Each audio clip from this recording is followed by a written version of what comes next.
Menanggapi keluhan pedagang mengenai gunungan sampah di kawasan pusat kuliner Trusmi, Kepala Bidang Persampahan Dinas Lingkungan Hidup DLH Kabupaten Cirebon Suyanto menegaskan bahwa pihaknya selama ini tetap melakukan pengangkutan sampah di lokasi tersebut.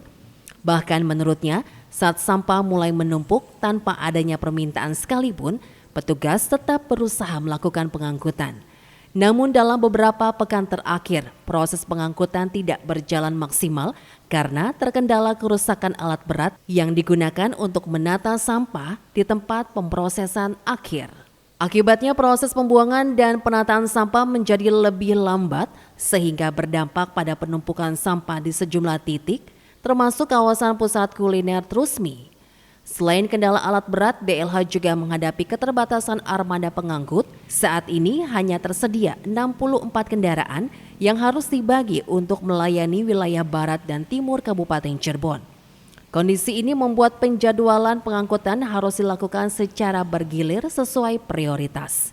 Suyanto menyebut permasalahan serupa tidak hanya terjadi di kawasan Trusmi, tetapi juga di beberapa titik lain seperti Arjawinangun yang membutuhkan intensitas pengangkutan tinggi dengan jumlah armada yang terbatas.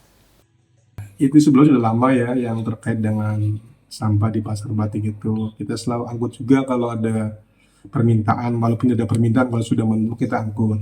Karena sekarang itu keterbatasan terkait dengan di kondisi TPA kita yang di Gunung Santri. Itu beberapa hal yang menjadikan bukan TPA atau TPS atau sampah-sampah liar menumpuk, yaitu terkait dengan kendala alat berat yang kita pakai itu beberapa ada yang rusak lah, sehingga tidak maksimal dalam penanganan penataan sampah di TPA. Di Ranjung kita udah komunikasi dengan Pak Camat, dengan Pak Pugunya juga kita secara maksimalkan supaya penanganan sampah di Arjawinangun itu sempat tertangani lah.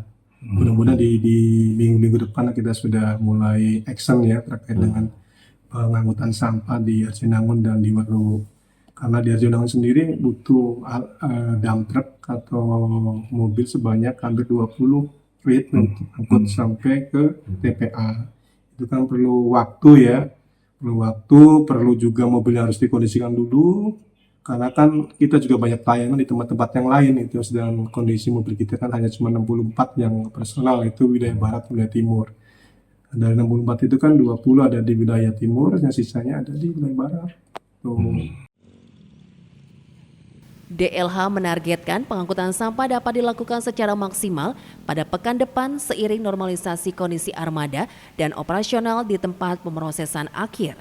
Pemerintah berharap percepatan pengangkutan tersebut dapat memulihkan kebersihan kawasan pusat kuliner, sekaligus mendukung kenyamanan pedagang dan pengunjung yang menjadi bagian dari kawasan wisata Batik Trusmi. Raihan Ataya Mustafa, RCTV Cirebon.